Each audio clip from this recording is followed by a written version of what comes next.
In this clip, our final controls technician is verifying the program DVC for modulating actuation and demonstrating real-time signal control. First, the technician sends a calibrated milliamp signal to step the actuator through its preset positions, beginning at fully open, then moving to 75%, 50%, 25%, and then finally to closed. This confirms that the actuator responds accurately to its programmed control points. To verify the fail position, the air supply is disconnected, simulating air loss or shutdown.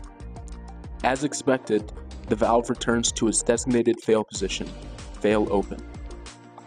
While this project follows 25% increments, we can calibrate to any position based on service conditions.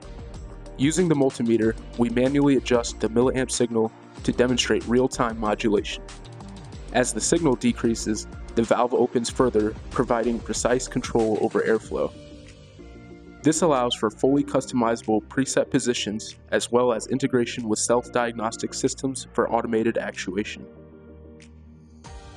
This final test, simulating a loss of air, ensures that the actuator operates as service conditions require and fails to the correct position, fail open.